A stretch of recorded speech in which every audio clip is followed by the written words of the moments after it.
Don't be afraid to be yourself. Like I think a lot of my fears, my rational fears come from just like judgment from other people. But I think I overthink that and assume that people are going to judge me based on what I'm doing. When in reality, a lot of people like look at what I'm doing and they're like, that's sick. So I think just like being more vocal about what I'm doing and just being myself to like a T. What is up? Hello, and welcome back to Where Are All My Friends? This week, we are sitting down with Guardin. Guardin is an artist from upstate New York who has a really cool story. He got into music, originally making beats, then kind of got into poetry, put them together, and made something very special. In addition to his music, I think he's just an overall really cool, really genuine dude who has a story and a message that I really fuck with. He's pretty quiet most of the time, but when you really get to talking to him and you talk to him about what he stands for and what he's trying to do with music, he really has this side of spreading this positivity and showing everybody that they can do it. And you really feel that as you learn his story because he's from a very small town and he had a lot of things against him and still made it work. So I really love that, and that's the exact kind of story that I want to tell on this podcast. The other very cool thing was he was just on the version 3 Where Are All My Friends tour, which is a tour that I put together really to showcase artists just like him. Everybody on the tour is independent. I feel like there's just this really special scene of artists that stand for something coming up, and to be able to bring that together is really special. So if you came out to any of those shows, any of the West Coast version 3 tour shows, I just want to take a second to thank you as well. Like, LA sold out. It was absolutely insane. Watching this community come together is so inspiring. If you were a part of that, thank you so much. The tour ended in LA. We were hanging out. He was kicking it here for a week after, and we figured what better time to do a podcast. So it worked out really well. This was his first ever podcast, and I was so honored to do it. I want him to keep doing this. I want him to keep talking to people. I want him to keep spreading the story because I really ride for him and I want to see him go far. I think that pretty much says it all. I ask the same thing every week.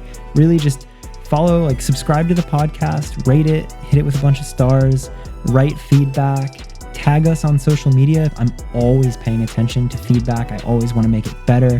I always want to hear the guests that you want on the show. So tag us both. I'm at Andrew_FTW. He's at Guardin, which is Guardin, and his Twitter is at AstralAgenda. I think that pretty much says it all. Thank you for listening. As always, let's get into it.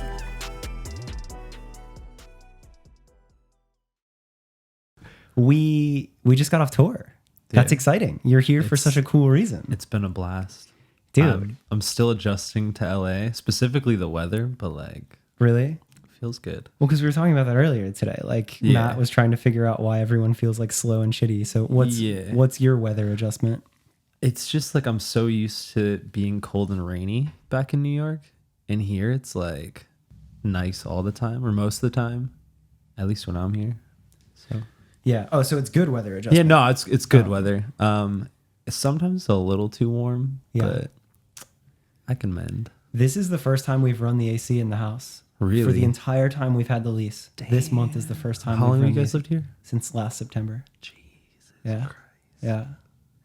But dude, I love it because we all got together. It's been a week. The tour's been over for almost a week, and we're still all just kicking it here. And I feel every day, all of us are kind of just yeah, you guys want to try to do this or whatever. Yeah. It's been we got to wrap up summer camp and still have little shenanigans here and there. Yeah.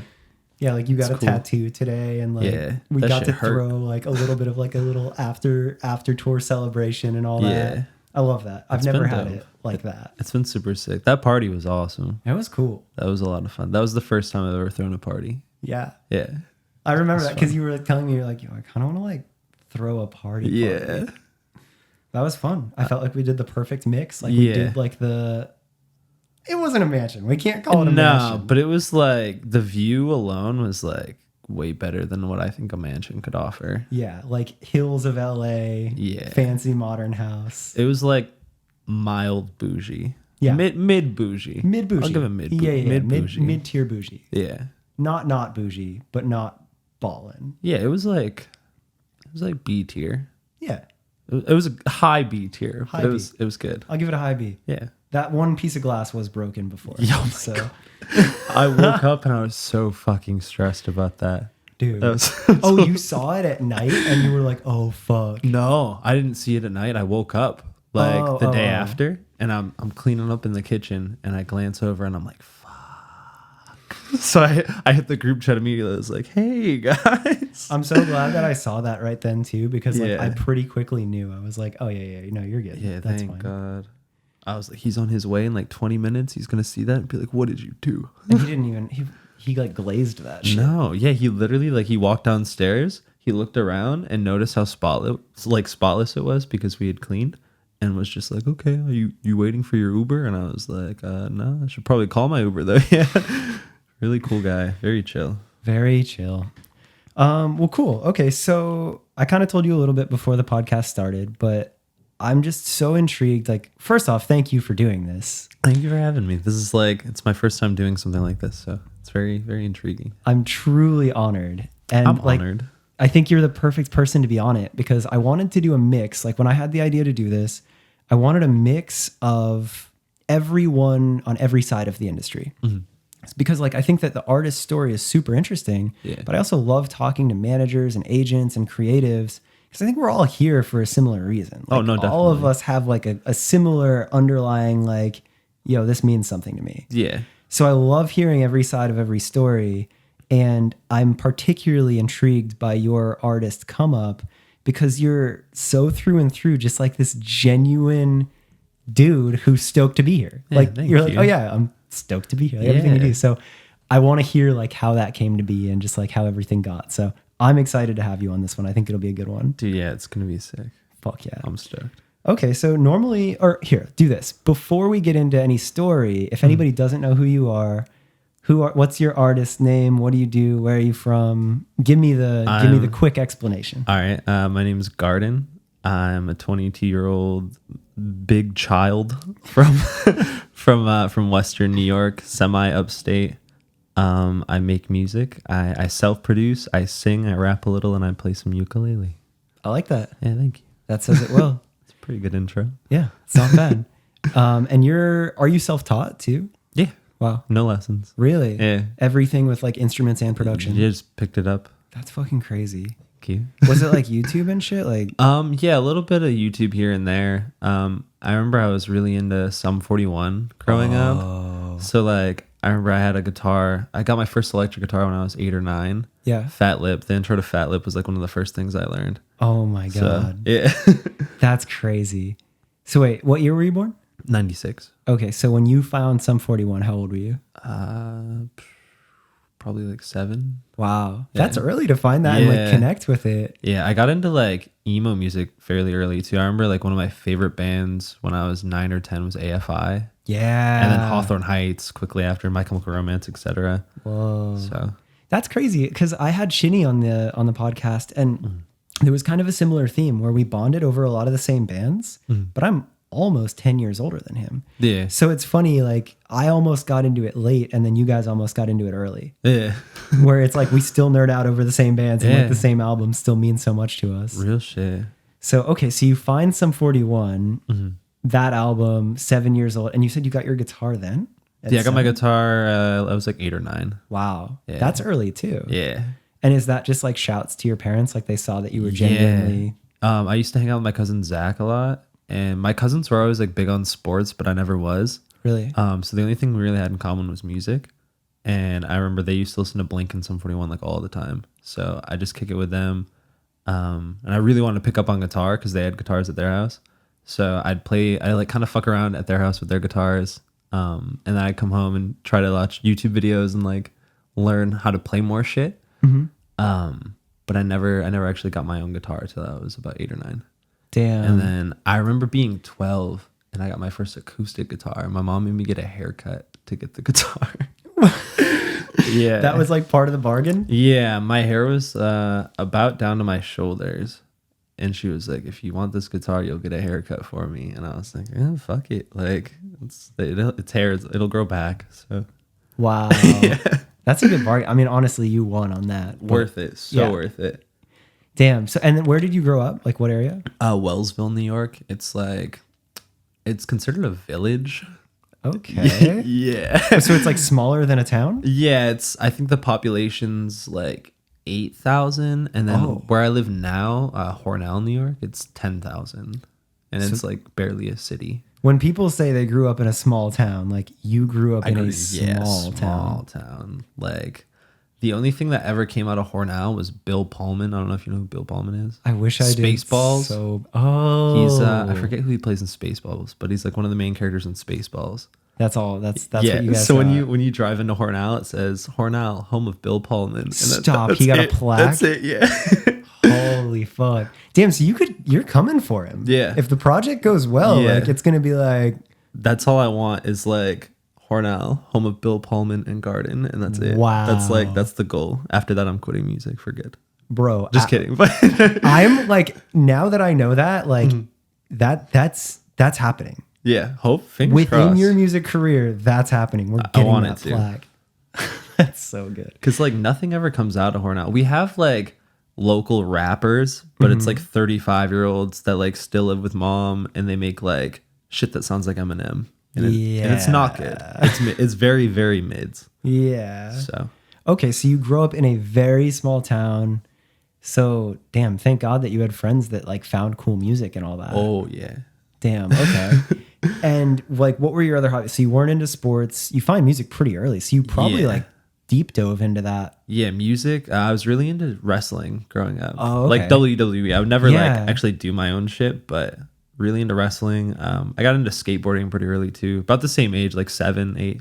Oh, whoa. Okay. I think that's about it. Video games were like a staple. I think that's for every kid. Typical boy shit. Yeah, typical boy shit. RuneScape. Yo. Oh, we could talk about RuneScape for a minute, bro. I remember playing the one with like the super, it was like very blocky. Yeah, RuneScape Classic, like the original. Yeah. Yeah. That shit was fun. Yeah. I remember I had an account. My stepbrother and I at the time shared an account, and we worked really hard to get level 99 woodcutting so we could get a skill cape.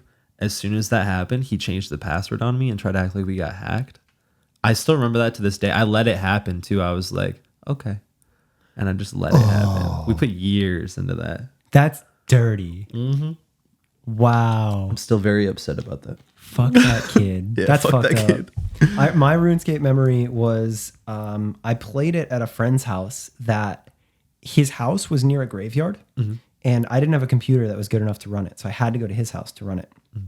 And nothing really to do with the game, but I was young enough where I was terrified of the graveyard. So I associate that I was afraid to stay up too late and play RuneScape because if I did, spooky spirits would come haunt me. So I could only play RuneScape during the day there, or else I'd get too scared. Damn. But okay, so yeah, so you grew up typical boy shit. Yeah.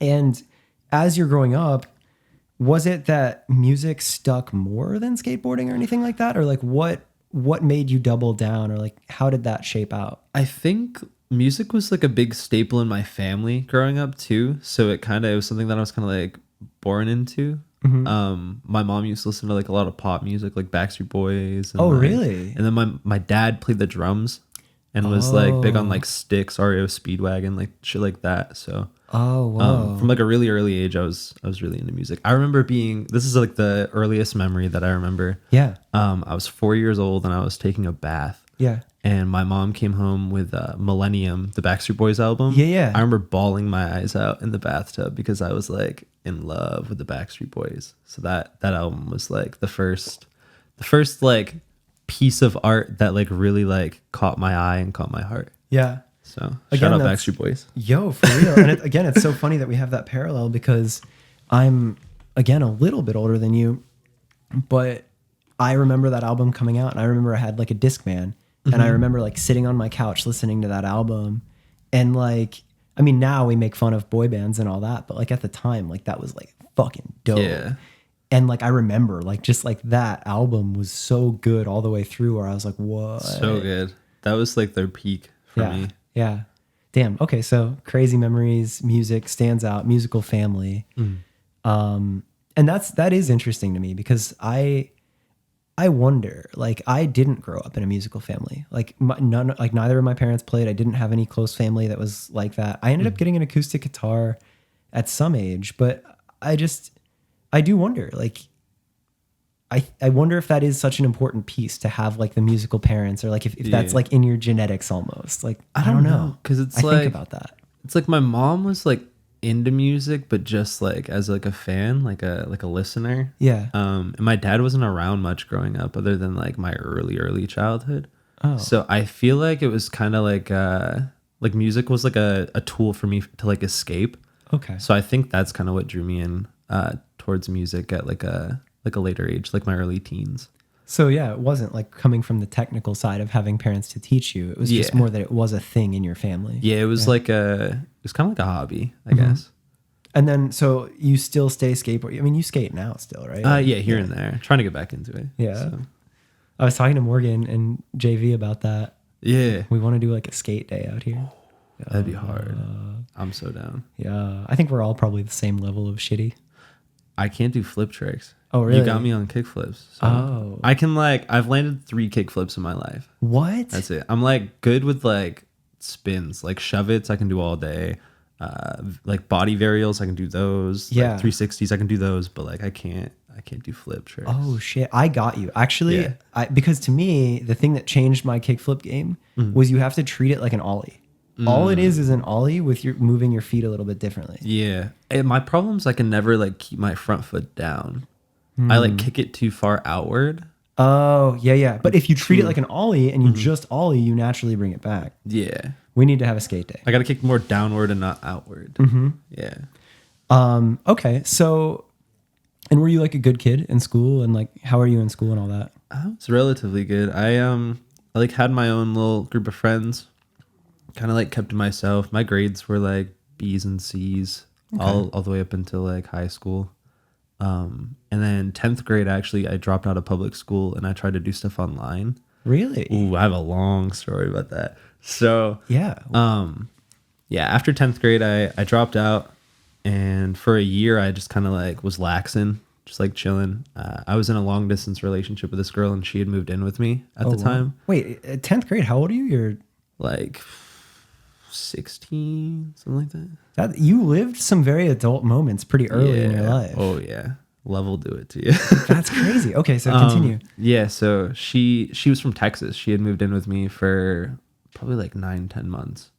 And at the time I wasn't going to school. We were trying to figure out how to go about doing the online shit. And K-12, which is like it's like the most popular online schooling, they didn't have that in New York State at the time. So I had to tell them that I lived in Michigan with my aunt, and my aunt just mailed me my textbooks. But this was like months after, so it was like the next semester pretty much. So I was really worried that I wasn't going to graduate with my class. But they compared state test scores, and apparently Michigan's like state test scores or whatever, their like standards are way lower. Way lower than New York, because I wasn't excelling at all. I was like getting 80s. Yeah. So they let me skip a whole year. I skipped my junior year completely. Whoa. Yeah, weird. Very weird. Because like when I talked to you, like you're a smart kid. Was it just that you didn't care about school? I cared about school up until like the end of middle school, because like I think bullying was a big factor of that. Yo. I just like stopped giving a fuck about everything when that kind of came about. Like the sport, bowling. Bullying. Oh, bowling. Bowling. I thought we were about to. I was about to tell you how I had my own ball and shoes. Oh, damn. Yeah, I'm an avid bowler. It's a My mom was on a bowling league. fucking sick. Yeah, she's pretty good. Fucking sick. Bullying. Bullying. Bullying, same thing. Yeah. Oh, okay. So bullying middle school, and you're just like, fuck this shit. Yeah, kids are fucking cruel. Yes. Very cruel. I still remember this story. Sorry, we're getting a little sidetracked. No, but this is it. Like this is. I love hearing this. Yeah, there's this kid. Can I name drop, or is that Sure. There's this kid. Let's call this motherfucker out. This kid Noah Stevens. We're cool now. Okay. So shout out. You're probably not listening to this, but shout out Noah Stevens. he was like really big on bullying my friend and I during lunch. Like Yeah. he just like toss pieces of corn and like just like obnoxious shit Just and school like fuck shit. yeah, and just like call us names. There was one day where I like just reached my breaking point. I remember like standing up, walking over to his table, cracking open a Mountain Dew and pouring it all over his head. And You're that an was like my animal. hardest moment of my life. Like I felt on top of the world. And That's- I stood there and it's like just dripping down his head. And I was like, you gonna keep talking shit? And he was just like was silent. All his friends were laughing. And I was like, do something. And he did He nothing. didn't do anything? He did nothing. I was like, that's what I thought. And I walked. I was like, I walked out the cafeteria, like shoulders like all broad. I felt like a king. Oh my, and then you dropped out. You're like, I just fucking won. Fuck this shit. I'm out. It's like I ain't dealing with this no more.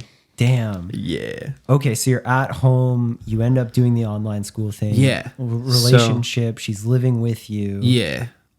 She ended up going back and living with her parents for a while, and during this time I was like finishing up school. So I had just like got to, I think it was probably like May. And everything was like about to like be finished up.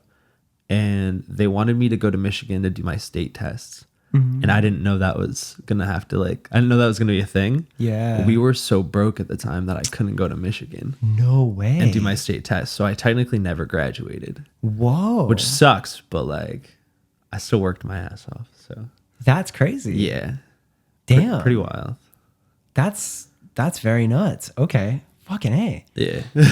And you said your dad wasn't around much, so was it that your mom was kind of supporting the family? Yeah, it was like, so it was my mom and my sister for a long time. And then my sister, she's like 8 years older than I am. So she's 30 now. But she had moved out, started dating somebody, and they got a place together. So for a while, it was just my mom and I. And then my mom started seeing somebody and he had a kid. So it was just like the four of us. Yeah. But yeah, my mom was like super, super supportive financially for like everybody.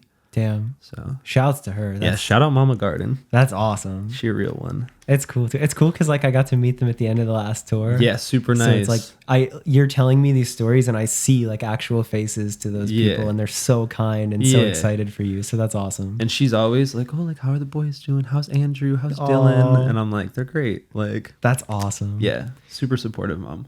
Okay, so that wraps school. And throughout all of that, like when did you get to the point of releasing, like was your first project under the name Guardin? Like is that your first musical project or? No. Oh, really? I don't want to tell you the name of it because That's it's fine. still up on SoundCloud. Okay, but Barry. I wish you would, but that's fine. I used to take these really weird obscure samples off this website called Looperman. So you would go on this website Looperman and you'd type in a BPM and it'd pop up with all these samples. And okay. I would download all these individual samples and then I'd have drum packs and I would like piece them together bit by bit in Audacity and I would release them like that. They were horrible, really badly done. But yeah, it was like I did that for like a year or two. That was when I was 13 or 14. Yeah. And then I was like, this is trash. This is so bad. 13 or 14. Yeah, but that's a cool age to be doing that. Yeah, no, definitely. Everybody in school was like, oh, like, what are you doing? Like, this is Yeah. cool. But it wasn't that cool. And then I started Guardin when I was 15. And Wow. it was just beats. Okay. I think the first song I put out was called Ruth. I deleted that off of SoundCloud. It's on YouTube. Okay. But I deleted that off of SoundCloud. It was same shit, just like looping shit together, like piecing it together. And then 16, 17, I started fucking around with like lo-fi hip hop, a little bit of like electronic stuff. Like what were a couple artists that stood out? Like Nujabes. Oh, dude. Is that how like, you say it? Like Dilla. I think. I don't. Dude, I love it. I always say Yeah. Nujabes. I don't know how to pronounce it. but Dude, rest that's in so peace. crazy you say that. Like that's when I need Zen, like I Yeah. love it. It's like a So good. go-to. We've So never good. talked about that. That's crazy. Yeah, that's dope. Okay, so him. Him, Dilla. Yeah. I think around that time I found out about Oshi as well. He's more like electronic trap style stuff. Yeah, I can't think of any other ones. No, but that paints the picture. yeah, it paints it pretty well. Okay, so you find that. Yeah, started trying to like replicate what I was hearing and like whip up some bangers, but I didn't really make anything too full of substance or like too pleasable to the ears till I was like 18. And I remember I didn't start doing vocals until probably 3-4 years ago. So Really? it's like 18 or 19. Yeah.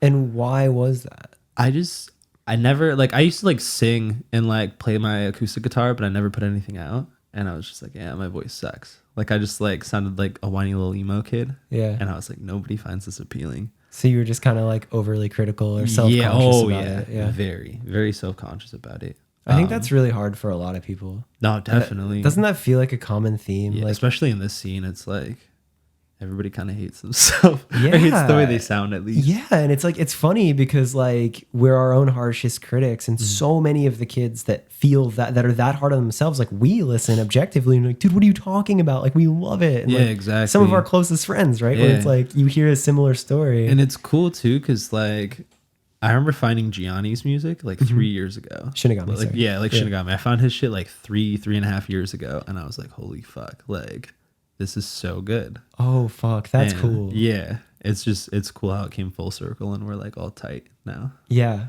Dude, that's my favorite part is like seeing Yeah. like this circle of friendship. Like now everybody's like really becoming like homies. It's wild. Like I never thought I'd be making music, at least to this extent, and I never thought it would get me to so many different places. Yeah. So it blows my mind. Dude, you saying that too, like it comes from such like a genuine excitement too. Yeah. Like it's not that like stereotypical phone it in. I never thought I'd be here. Like we've talked so many times about it and you're Nah, like, dude, for you don't real. understand. Like I never thought Yeah, I'd be here. it always like leaves me at a loss for words too. Like I'm really shit at describing how it makes me feel, but like I'm fucking blessed. So Yeah. it's very cool.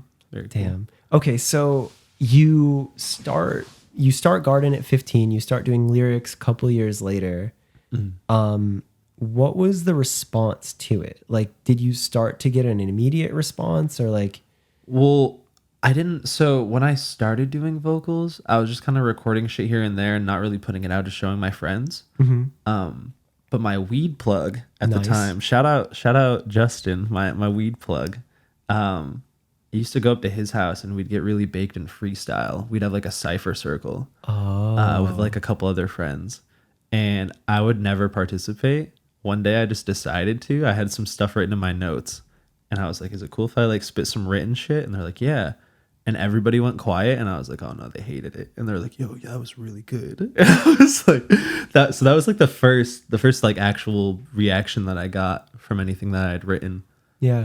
And before this, I was writing poetry here and there. So Oh, really? yeah, writing I think came a little more natural than actually using my voice. Whoa. So yeah, but yeah, started writing a little bit more hip hop based shit. Because I was gonna ask you about that because like your lyrics are they're pretty profound or like they're Yeah, it's thank like you. it definitely feels like you're not phoning in lyrics. Like Yeah. they're very conscious and Nah, definitely. so that comes from knowing poetry early. Yeah, I remember. I think I started poetry when I was 16 or 17. Whoa. I remember I'd visited my dad because he lived in Virginia at the time, and we were gonna go on vacation to Kitty Hawk, North Carolina, like Yeah. a little beach on the coast. And I remember that whole week that I was there, I just wrote a bunch of poems, and it was a good time. Whoa. Yeah, That's a cool piece. That Yeah. explains a lot. yeah, Okay, so you get the validation of them, they get excited, you'd already been into poetry and all that. And that was like the nudge to like yeah. Yeah. Well, that along with like, so around that same time that I started like freestyling, like writing more, I had just gotten fired. The only other job that I worked apart from music, I was a janitor at a hospital. Stop. Dead ass. Oh my Yeah. god. So I worked overnights. It was like 12 to 4 a.m., just like 4-hour shifts. And it was the top floor of the hospital. It was these doctors' offices that treated inpatients. Yeah. But it was inpatients that were there for drug and alcohol abuse. So, but the floor that I cleaned was just offices and like bathrooms. So it wasn't anything like too grimy. Yeah. I got to put my headphones on. Nobody was there. And I just like, there's this podcast. Well, I don't know if it's considered a podcast, but there's this thing on SoundCloud called the Future Beats Show. Okay. And it's just a bunch of like futuristic, future-based type shit. Uh-huh. I would throw that on. The host's complexion has like the smoothest fucking UK voice, Yo, like smoothest yes. British voice. Yes. Really good transitions. Everything was sick. So I'd like throw that on, find new music while I was mopping or like just cleaning in general. And then I remember getting fired over a broken ringer on a mop bucket that I didn't break. But my boss was mad that I didn't report it. Although it was like 4 a.m, and I'm not gonna call him at 4 a.m. and be like, "Yo, the ringer on the mop bucket's broken." That's fucked. Yeah, I got called in. It was like, I think it was like 10 a.m. He called me in and was like, "Yeah, we need to talk about the mop bucket sitch." And I was like, "Okay, like, what's up with that?" God, who, like, think back to that. Like, think that dude, Yeah. like, that dude is a guy that exists. Is a guy that Yeah. fires a kid over a broken. What sad life does he live? And it's like, he was one of those dudes that like demanded respect because he was a nom vet. But like all respect, dude, like whatever. Yeah. But like, you work as a boss at a hospital, like you're like, you don't know, like, what? Yeah, that's fucked. Yeah. That's, Super whack. I love that though. You know, I think another artist that had a job as a janitor was Oliver Francis, who you toured Yeah. with. And it's funny because I remember watching his No Jumper interview. Yeah. And I was like, what the fuck? Like, we are so alike in so many ways. This blows my fucking mind. Yeah. Yeah, And it's he's crazy. small town as well. Yeah, Missouri, right? Yeah. Shit's crazy. Damn. Okay, so you get fired from that job. And did you when did you start uploading Guardin music with lyrics? So that was, I think, the first project that I actually tried with vocals and like put out vocals was December of 2016. Okay. So That's that not was that long ago. no, it was a 3-piece project, or not a 3-piece project, a 3-track project called Lost and Found. And I remember I had a song in there called Iced Tea. I had the auto tune respeed to like 100. Shit just went nuts. So like the weirdest, whiniest shit. But it was a good time. It was really good. And then I put out my first actual project. It was 7 tracks called Ataraxy. I think March or April, or no, I think it was May. But I dropped a single from that called Rinse and Repeat. And I submitted it to this channel called Anime Vibe on YouTube. Yeah. And they picked it up.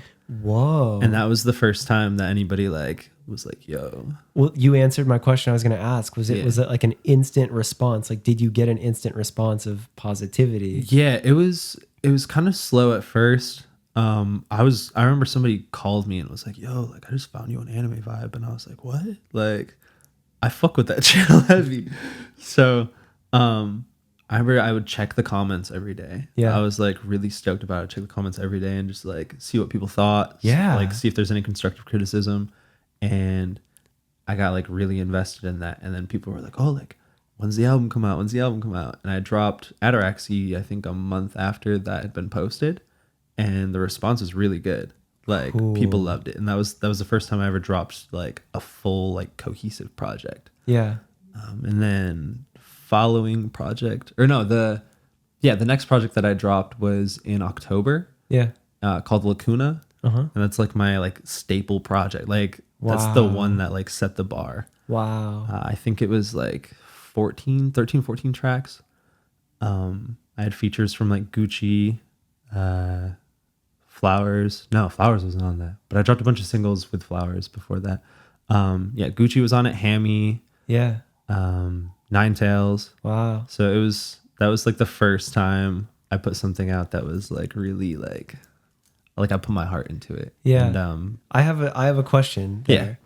Because I think this is so cool. And like the names you just said there, like you're from a small ass town in New York. Yeah. And I think that really shows the power of like internet friendships. oh yeah. So tell me like that side. Like, was that just naturally like Instagram, like seeing artists that you liked? Or like how did you meet those guys and what was that like? A lot of it was like I would find their music on SoundCloud and I would just message them and be like, "Hey, like I really fuck with you. Like Yeah. just thanks for putting out awesome music and being like true to yourself." And they'd hit me back. We'd shoot the shit for a bit, and either I'd be like, "Hey, let's do work," or they'd be like, "Hey, let's do work." Sick. And I think working with them brought us kind of closer. Yeah. But I had never met anybody from the internet up until I can't even think of when. I think it was the summer of last year is when it like got real crazy when I met Convolk, Nine Tails, and Whoa. all them. Yeah. Like when Damn, we did the Whatever It that's Takes video. recent. Yeah, the Whatever It Takes video was filmed, I think, probably exactly a year ago. That's cool. I think that that's worth stopping for, because if somebody's listening to this that's a fan of your project or trying to get into music, like, I think it's really scary to put yourself out there and to yeah. like, you view these people as above you. And I think the common thing that we keep finding is like, we're all just friends, like trying our best, whatever. We're all equals. Yeah. And there's absolutely going to be more and more people that come up in this scene where it's like, I think that that's so important. That's so cool that you did that. Yeah. And I hope that people take away, like, if you like what somebody's doing, like hit them up. Like, Yeah, just tell them. that's so cool. It goes a long way. Like, Yeah. I think like some of my best friendships have come from music. Yeah. So, and it was just me just being like, hey, I fuck with you. Yeah. And then them being like, I fuck with you too. And Yeah. etc. Like, there's no like weird, like secret cool kids club. No. Like, it's just like, yo, like, I like what you're doing. And if yeah, you're- we're all a bunch of nerds. Yeah. So I love it. It's That's very cool. cool. Okay. So you put that out, you had a bunch of cool features on it. Get uploaded to Anime Vibes. It doesn't matter. I keep dropping I used to stuff. stress like noises like that, but it's like pretty minimal. I like, there were the first episodes that I do. There'd be noises, and like now we're talking about a noise, and people will probably like, wait, why are they talking about a noise? Yeah, It'll they're be like, a I little, didn't even hear a noise. Yeah. Okay, cool. For the listener, a water bottle cap was dropped. Sorry, we've ruined your entire podcast. Dropping smart waters over here. Yeah. Oh man. Okay, so that comes out. You have a bunch of features on it. You meet them online. It wasn't until even later that you meet in person. Yeah. But that was probably enough where people started taking more and more notice. And it, Oh yeah. yeah, And it's cool because like when we did the Whatever It Takes video, we Yeah. didn't plan that at all. really, Was not planned. Jack Rodier ended up being there. There's a bunch of people were hanging out at our friend Heavy's house. Shout out Heavy MD. Yeah. Super cool dude. Let us Fuck sleep yeah. on his floor. there it is, a real one. Nah, real shit. Super cool dude. So we're all together in Manhattan. Shinny was there, Young Scuff, Kishore, like a fuck ton of people. Like half the people that were at that LA show Yeah. were there that night. Whoa. So really cool. Monumental for sure. Wow. But I remember we went and got Chinese food, and then we came back. No, we went and got Chinese food. We went to the corner store and got a bit of alcohol, and then we came back to Heavy's house. We're like 1 or 2 drinks deep, like feeling pretty nice, got that buzz going. And Convolk was like, hey, we should do a video for Whatever It Takes. And Jack was like, yeah, like I got it. Like I got my camera, I got my stabilizer. Like let's just fucking do it. Did the whole thing in one take. What? Didn't have to refilm it or anything. It was literally like, I mean, you saw when we filmed that video in the green room in LA. Yes. For Gasp. Yep. It was just like that. Wow. Yeah. Dude, it's, as you were telling me that, I was thinking, like, I kind of got lost in a thought of like that video that we did, or that you guys did for Gasp in LA. Yeah. Like, I wonder if that will be talked about later. Like, I wonder if I that hope casual so. little green room moment, because that was exactly that too, right? Everyone's Yeah. hanging out in the green room, and he was just like, yo, like, let's run it. Yeah. Real shit. Damn. And Jack kills it. Shout out Jack too. Yeah, that's awesome. Super dope. Okay, so you guys meet then, drop the video. That video has gone crazy Yeah, too. I think it's, last I checked, it was 2.1 million. Holy fuck, it broke 2 mil. Blows my fucking mind. Yeah. Holy shit. Seeing kids like lose their mind to that song on the tour, like just recently, was pretty cool. Yeah, no, that was dope. Especially like they lose their shit during Nine Tails part. Yeah. It's dope. Everybody was singing along. Yeah. So super cool. Damn. And okay, so you get fired as a janitor. What was the delay of like making any type of money, or like, was there any moment where you're like, wait, fuck, I just got paid for this?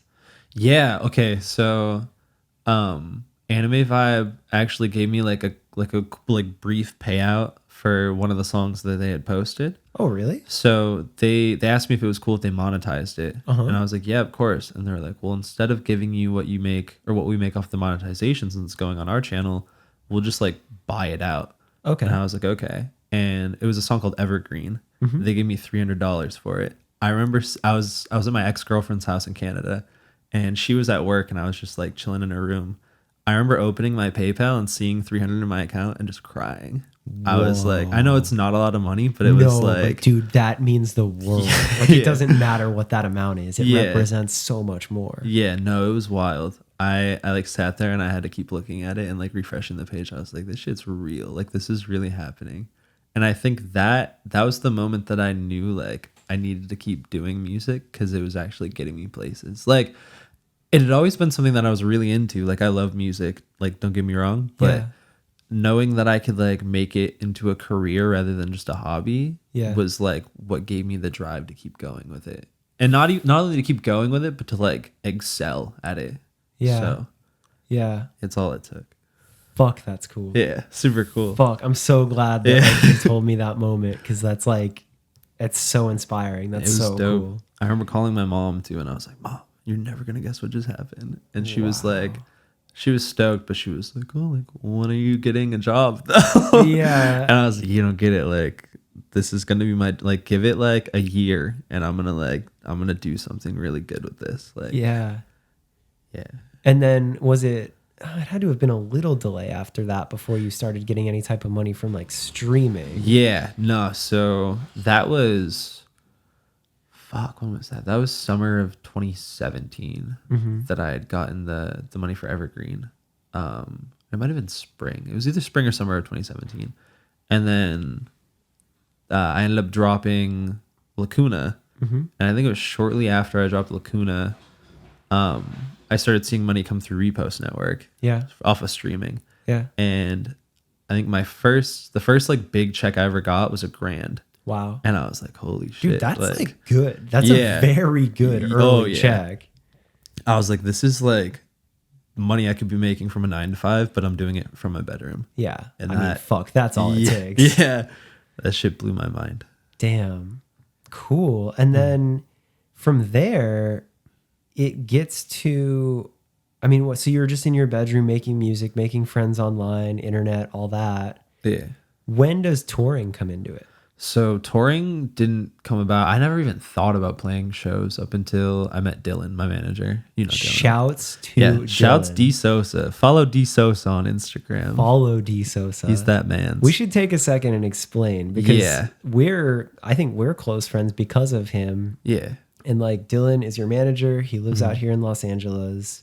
He's a younger manager. He's under 30 and like just, I don't know how to say it other than like one of us. Like he Exactly. doesn't seem like a suit and he has No. this freaky good passion and excitement Yeah. in everything he does. Like you get him started on a business idea and he breaks it down. It's this, and this, and this. And there's like this something about him where he sees a line and he's destined to get it done.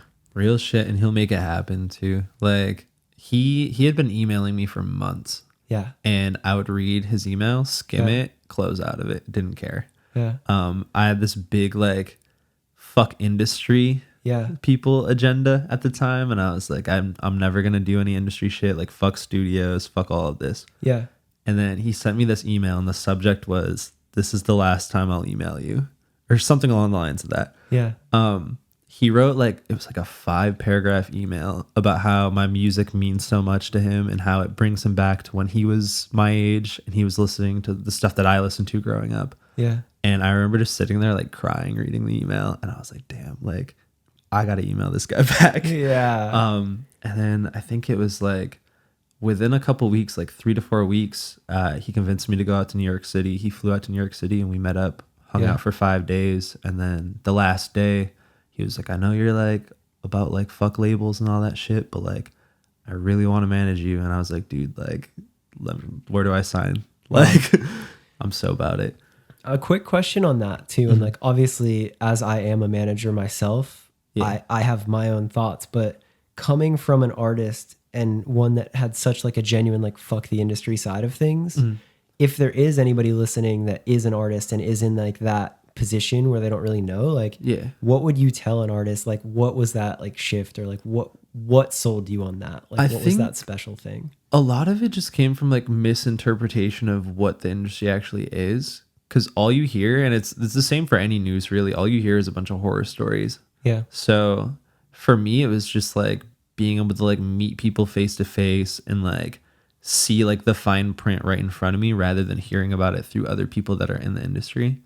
And that's really all it took. And knowing that like there's people out there that genuinely care about you your well-being and your career, not just making a profit off of you. Yeah. And I think that's what stood out about Dylan is like he's a genuine guy. Like at the end of the day, like he's like an older brother to me. Yeah. He's like I look up to that guy. Yeah. So to have somebody like that in my life, not only as a friend, but like to help me with my career is all that I needed to be like, okay, like maybe I'm not on this fuck the industry shit. Maybe I want to read into it, you know? That's cool. So yeah. Yeah, I love that. I think you said it so well, like just that care.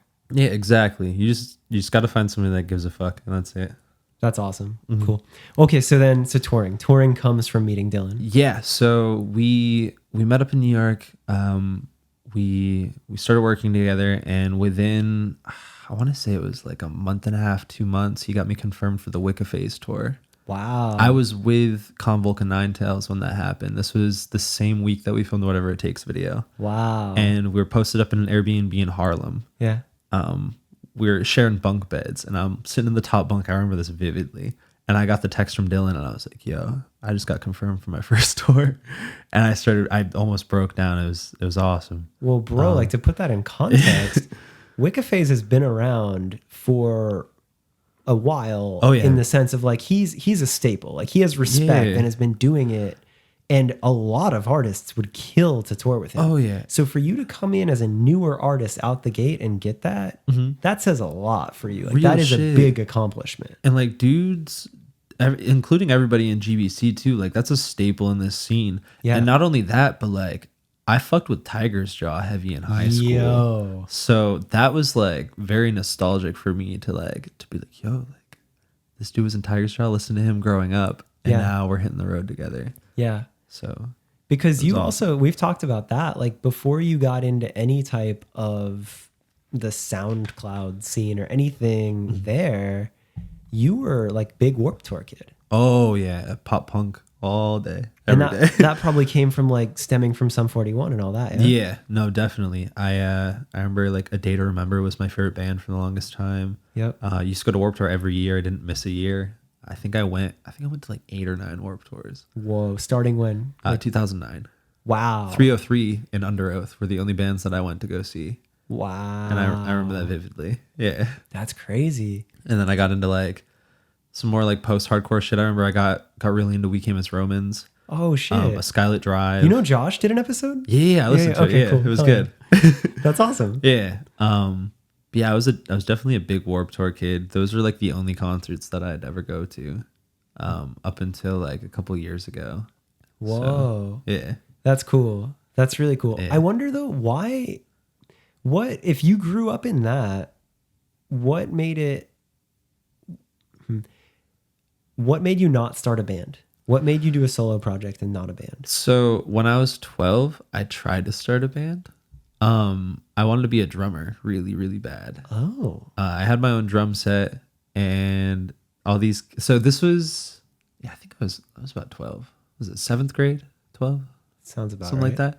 So in 7th grade, I switched schools. Uh-huh. So I was going to Wellsville and then I switched to Hornell, which is where I was living at the time. And that's where you dumped the Mountain Dew on the kid? No, so I only went to Hornell for a year Okay. and then I went back to Wellsville. That's where you Mountain Dew the kid. Yeah, okay. Mountain Dew the kid. Yeah.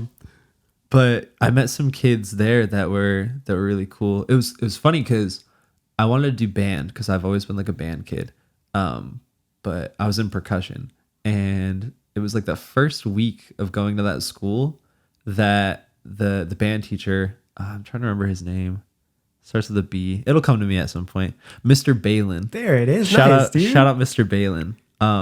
Within a week of me being at that school, he like somehow convinced me to sign up for marching band. Okay. But I was like really socially anxious, and I was like, I don't want to do that. Like, fuck after school programs. Like, I don't want to do any of that Yeah. shit. But marching band's where I met these two kids, John and Nate. And we started a band together called Medic and the Meltdown. That's kind of a hard name. Yeah. Not bad. Thanks. I came up with it myself. Wow. The poet. Yeah. So I think we only existed for like a month. Yeah. But around the time that we're going to do practices and stuff, my cousin had hit me up and was like, hey, can I borrow your snare drum? And I was out of town at the time. And I was like, yeah, like go ahead, the door's unlocked, like just bring it back whenever.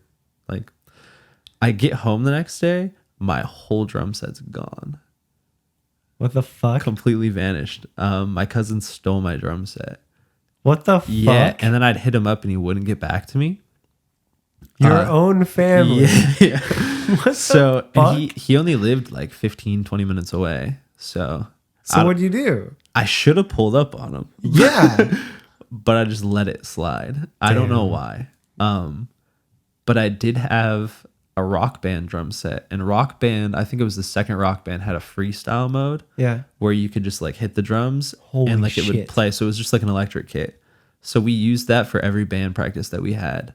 And then they kind of got sick of the fact that I wasn't using a real drum set. Yeah. And they were like, yo, this shit's not working out. And we just broke up.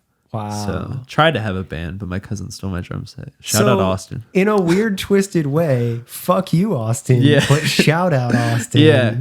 Yeah, real shit. He sold it too. What the He fuck? sold it. And he told me he sold it. What the fuck? Yeah, my family's kind of weird. Jesus. Okay, that's crazy. That answers it. That's Yeah. nuts. He's got a kid and he's married now, so Yeah. So look what happened there. yeah, karma. Yeah. And we say that like a bad thing. Yeah. Like, yeah, fuck you, enjoy your fucking family. Fuck families. Oh shit. Okay, so then we were talking about touring. So you do the Yeah. Wicca tour. Yeah, the Wicca tour was actually the second to last tour that I did. So that was until what, March? No. End of February, beginning of March. Yeah. But that was the first one that I was confirmed for. Yeah. And then I remember being at home and getting the call about the Oliver Francis tour. Yeah. And that was big for me because yeah. Oliver is definitely a big influence on a lot of my early stuff. Yeah. Like the whole Ataraxy project, I like based that off of his production, like entirely. Dude, I think that he's such a special piece of this entire come up of everything. Oh yeah, because he's doing something different, just different enough where it influences several different lanes. And he's so much his own person. He stays in his state. He doesn't give a fuck about moving to big cities. He films his videos with his friends. Yeah. Like, he sets such a good example, and then he's good. Exactly. So, yeah, I understand. That was probably crazy to confirm that. I remember getting the call about that, and I was just like, you're fucking with me. Like, stop. Yeah. It's like, nah, like, confirm for 5 dates. And I was like, this is so insane. Holy shit. I remember I had to, like, I was like, yo, can I call you back? And I just, like, laid there for, like, 10 minutes, like, crying. And I was like, this is so crazy. Holy shit. That was, like, the moment that I knew, like, this music shit was going to go far. Yeah. Like, I mean, I had been making, like, a steady income prior to that. But that was, like, apart from the money, apart from all that shit, like, that was the moment that I was like, yo, like, I'm going to hit the road. I'm going to get out of my shell. Like, I'm going to travel. Like, this is like you're not only are you like doing this music shit, but you're like overcoming your anxiety all at the same time. Wow. So it was really big for me. That's pivotal. Yeah. That's huge. Oh yeah. And another thing that I would imagine, like, I don't even play music, and I remember how scary it was to go on my first tour, but like for a kid that was kind of like reclusive, quiet kid, for you to go out on the road and run your own set and play your own uke and like be a performer, like that takes a lot. Oh yeah. Was that a hard thing to overcome, or did that feel natural? Like, how was that? So like I remember the first day of tour. This was November 27th of last year. It was me, Dylan, and my friend Keem. Flowers, shout out Flowers. Hell yeah. We all got in the fucking car. We got a rental and we all got in the car together. And the drive was fine. Everything was great. Had a good dinner. Everything was sick, like super sick. Yeah. And then we get to the venue, and that's when I was like, oh, and like I started feeling this like tightness in my chest. I started getting a little bit more anxious. And then up until I went on stage, I was like, yo, I can't do this. I really can't. Like, I'm gonna throw up. Like, I'm gonna go up there. I want to like shake uncontrollably, and I'm gonna puke on everybody. Like, yeah, that's genuinely how I felt. But then I remember stepping on stage. I had my intro play, and I stepped on stage, and all these kids came out and they were cheering, and that's all it took for me to just be like, okay, like it's showtime. Like I got to do this. I was really anxious throughout my whole set, but like making eye contact with all these kids and seeing all these smiling faces like kept me going. Fuck, that's cool. And I remember stepping off a stage, and Dylan tells a story to everybody. I remember stepping off a stage and I was like packing up all my shit and I'm shaking like I've never shook before. And I start crying and I'm like, oh my God, like I did it. I fucking did it. And Dylan always explains it as like the Holy Ghost left my body. And it was just like that. And I remember did the same thing the second night. I didn't like get off stage and start shaking or anything, but like played the show the second night, third night, fourth night, etc. And like I just kept doing it and kept doing it and just like got better with each performance. That's so sick. Because I mean, like coming off of the tour that we were just on a week ago. Yeah. Like, dude, like you and Shinny were headlining every night and like you ran the crowd. Every song, like you have like your flow and like you get everyone into it and like you own it. Yeah, like, thank you. So like that wasn't that long for you to become a real performer. It took what, 7-8 months. Yeah. So that's all it takes is just like having the courage to get up there and like the push from everybody around you. That's all it took. That's awesome. Because again, I hope that people listen to this that are trying to like get into it or make their own project or anything like that. And like, I just think you set such a good example of that because you know, we say it like we're just people, all that. And like you were so nervous and like that's so real. So if you could overcome that, then like so could anybody else that's in that lane. Exactly. And that's all I want people to take away from like coming to see me perform. I want them to like look at me and be like, if the weird emo kid can do it, I can do it. Because it's possible. That's so cool. So, and we were saying that the other night at the Airbnb. Like that's a big message of yours. Like kind of bigger than even the songs. Like, oh, definitely. I get that there's like a purpose that you have of like spreading that message and like that confidence. Yeah, because we're even talking about this with the manifestation shit. Like, I think if you put your mind to it, you can do anything. Yeah. Anything in this world. It's just you need the drive, the passion, and like the hard work. And that's it. That's all you got to do. And I think that you set such a good example of that because you're so, you know, low key, soft spoken, chilling. Like you're not like some like, you know, like out there crazy look at me performer. Yeah. I don't have face tats and I'm not driving a Bugatti. And like, you're really like you don't have much to prove, yet you have everything to prove. Yeah, exactly. You, as quiet as you are in some regards. I feel that it means something to you, and I watched you do the hard work. Yeah. It's not that you sit there and you hope for it. Like every night at the end of the tour, you'd play ukulele to all the fans that waited and you'd sing songs. Yeah. You take the time to talk to every kid. Even earlier you were saying like you'd respond to all the YouTube comments and like you respond to all your fans. You go live almost every day. Like all these things you do, you're putting in the work. Oh, definitely. So like, you've had that anxiety and like, there's been these moments, but you're not dumb and you've worked really hard the whole way. Yeah. And I love that you set that example because it comes from such a genuine place. And like you set the example that you don't have to be some cocky asshole. You just have to work. No, exactly. Like I remember meeting some of my favorite bands and artists at Warped Tour, just like being in line for like a meet and greet and shit. Yeah. And like having them tell me the same shit. Yeah. Like they'd all tell me the same shit. Just like, just work hard, have a passion for it, and like you'll do it. Yeah. And I didn't really like believe that up until I did it. Dude, you know? That's what it is. So. Like it sounds so cheesy when it's said, when it's all you got to do is believe. And I think that your artist project outside of the songs is so important because I think you're better proof of that than so many. You didn't have some crazy advantage. Like you said it, like you didn't grow up super ballin'. You know, your mom brought you up. You're in a small fucking town. You couldn't even start your band because your fucking drum set got stolen. Like you had a lot of things against you. Yeah. But you still did it. Tried my best. It's fucking cool. Damn.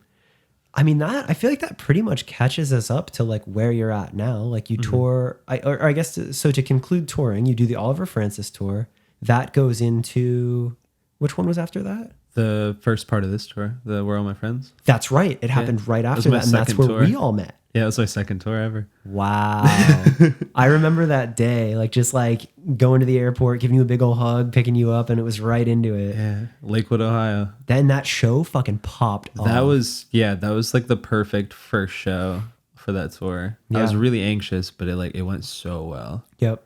Yeah. Super dope. And you fit right in with the guys too, because that has to be nerve wracking. Like that tour was going for a little while before you got on. So for you to show up and like be the new kid and all that, but like, I think there was just that energy and like everybody absorbed you really well, and it was like a good dynamic. Yeah, no, it went super well. As soon as we got to the venue and like everybody was in a room together, I think everybody kind of like felt it out and like just mended, you know. And I mean, dude, to think that by the end of that tour, the last song played was "So Long Goodbye" by Family Pet in Buffalo, and it's your birthday. Yeah, closest thing to a hometown show, dude. And we're all there, and it's like we know the tour is ending. We've become such good friends, and all of us are just bawling. Like the song is being sang, everyone's on stage, and everyone's just bawling, crying. But like it was such like a good happiness cry. Yeah, and not only that, but like right after, I remember Mars being like, I forgot what he said, but y'all started singing "Happy Birthday." Yeah, I remember my sister came up with a cupcake with a candle in it, and you had the balloons. Yep. And I started bawling again. Yeah, and we all just started crying. It was a good time. That was the best birthday ever. Fuck yes. Thank you for that. Yeah, dude. Thank you. Yeah, no problem. But damn. So went into Where Are All My Friends tour, and then after that, you did that really cool tour with Nash. Yeah, and Mallrat. Yeah. That's when I found out that I loved Mallrat. Yeah. I came to see you and I was like, yo. Mallrat's sick. Yo. Shout out Mallrat. Shout out Mallrat. Super good. I remember they have a song called Uninvited. It's like the last song on their set. Every night I would turn the fuck up to that. Yes. So good. I'm still not sick of that song. So good. So super good. That's awesome. And actually, to add another crazy full circle moment, when I came and saw you at that LA show, it's not when I met Morgan or Gucci Highwaters, but it's when we were like, oh, all right, we're boys. Yeah. Because we stayed, like you played, we came out to see you, and then Mallrat comes on, and both of us had this moment where like, you fuck with pop music? And I was like, yeah. And it's like, is this one of the best pop artists you've heard in a long time? And he was like, yeah. And I ended up taking him back to his Airbnb that night, and we just like bumped pop music on the drive home. And I was like, this kid's a real one. That's what's up. So thank you for that show. Thank you for that. That's super dope. Yeah. But okay, so you went into that, and like you've kind of stayed touring. Did I miss one? Because obviously the Wicked tour was after that, and then part 2 of the Where Are All My Friends tour. There it is. So yeah. Fucking A. Crazy. So that's touring. You've continued to grow. You've continued to release music.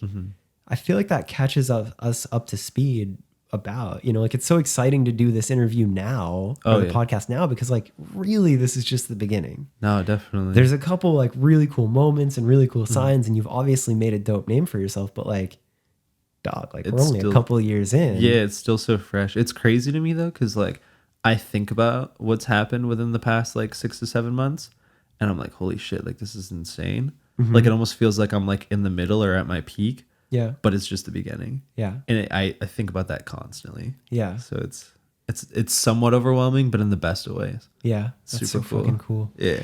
So on that same note, a friend of ours brought up a cool thing in a podcast, and I feel like this is the perfect thing to ask you because it does feel so early, and hopefully we can come back to this. So I wrote a couple questions so we can revisit them, let's say in a year from now. Sick. So here we are, 2019. We're recording this in June. It'll probably drop right around there. But so right now, in this moment, what is the biggest show to date that you've played? Oh, damn. I think I might have been the one at the hi-hat.